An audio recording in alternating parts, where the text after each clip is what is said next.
The U.S. economic nuclear conflict with the rest of the world has three possible scenarios.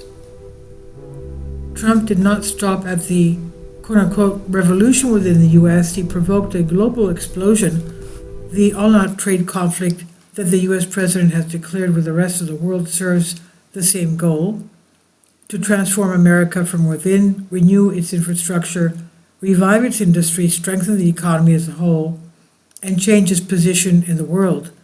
He really wants to make America great again, even if to achieve this he has to shake up the entire planet. Will he succeed? And what will the consequences be for the country and the world? Not just economic, but geopolitical, since the issue concerns the future of the world order. Whether successful or unsuccessful, the world will never be the same again. Not because Trump raised tariffs, but because with this move he closed the entire chapter in the era of globalization. No, globalization is not dead, as British Prime Minister Starmer declared, but it is at a crossroads. It can regress, be temporarily paused, or even accelerate. Anything is now possible because the old order has collapsed and the new one is taking shape in conditions of intense instability. As global markets experience crashes comparable to the start of the pandemic and the 2008 global crisis, pessimism prevails. Even some American billionaires who support Trump are proposing to pause what they call an economic nuclear conflict in the world, but Trump will not back down.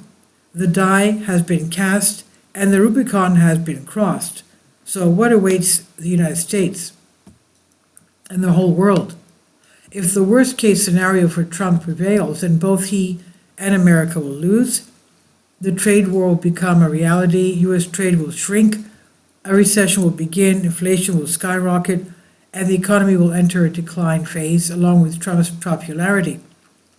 A crisis will follow, and the U.S. will lock itself into trade protectionism and near self-sufficiency, and the dollar will begin to rapidly lose its position as a trading and reserve currency.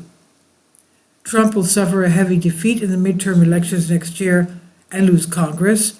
In 2028, a left-wing Democrat globalizer will be elected president, who will try to reverse the course, to restore the unity of the West and restart the process of globalization according to the Anglo-Saxon model. But by then, the world will have already changed. The economic war with the U.S. will lead to the unification of regional poles of power: European Union, ASEAN, South Asia, and India, and China will not just be largest trade and economic power, but the driving force of a new multipolar globalization. The U.S. will either have to join this new order or try to break it with military force, leading to a conflict, not just a trade one with China, but a much more serious one. The opposite scenario means victory for Trump. Most countries will succumb to U.S. demands for tariff reduction. The U.S. will accept unprecedented investment in its economy, mainly in the industrial sector. Factories and shipyards will begin to be built and revived. U.S. exports will increase. Countries trying to balance the trade balance with America will buy everything from food to weapons. China will not be able to redirect its exports, leading to an internal crisis and a restriction of foreign activity. America will become stronger. Its dependence on imports will be reduced to a minimum. The dollar will strengthen further, and its global influence will return to levels of near hegemony. At the same time, Trump will reform the political system, draining the Washington swamp, quote-unquote, and purging the globalizing elite. In 2028, J.D. Vance will become president, and his first order of business will be to carve Trump's face into Mount Rushmore. And both of these scenarios are almost extreme, but not impossible. Not 100% accurate, but these are the general trends. Which of the two will come true? Neither, because in reality the third scenario is more likely. In this, there will be no global crisis, no collapse of the American economy. The current model of globalization will indeed collapse, but it was already operating on mechanical support, and Trump simply disconnected the machine. He will indeed succeed in pressuring most countries to make concessions in order to maintain access to the American market, but the trade war with China will continue to escalate. It's very likely that the US and China will agree to reduce tariffs from the current almost prohibitive levels. The general course will not change. The economic separation of the two countries will accelerate. Trade flows and investments will decrease. The world is heading towards the creation of two poles of power: economic, commercial, financial, military. The US and China will not divide the world between them because at the same time, multipolarity is strengthening, with an emphasis on regional associations and cultural powers.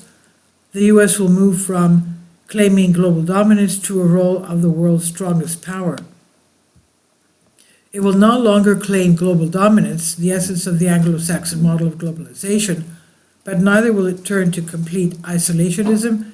Even in the Western Hemisphere, the US will not become the world's leading industrial power again, but this would only make sense in the event of a long-term war. With whom? With China, or even with China and Russia together? But such a scenario is unlikely because it risks quickly developing into a nuclear conflict. Therefore, the US-China separation will be done peacefully, although the provocations around Taiwan from the US side will continue. It's possible that Trump or his successor will accept the handover of the island to Beijing on a kind of hyper-Hong Kong model, special status for 50 years but without the entry of Chinese troops. Consequently, the relative success of the Trump revolution, quote unquote, is beneficial for the whole world because despite the temporary or not so costs for the financial markets, world trade, and the economies of many countries, it reflects a realistic and correct trend. America is withdrawing from globalization, isolating itself and wanting to live for itself, quote unquote, yes, at the expense of others, but this is already happening. It was just that until now, it was spent on world domination. This path will be long, but much more logical than the attempts of a collapsing ruler to maintain his power by military means. Alternatively, if the Trump revolution fails, the next possible scenario is bloody. And this is Ria Novosti by Peter Akopov. Please leave your comments. Thank you for your support. Please support my Patreon account. The daily posts are 5 videos daily, and they are totally different from what I have on my YouTube channel. Thank you so much for your support and that you find all my content so interesting. You'll find the Patreon account details in the description box below.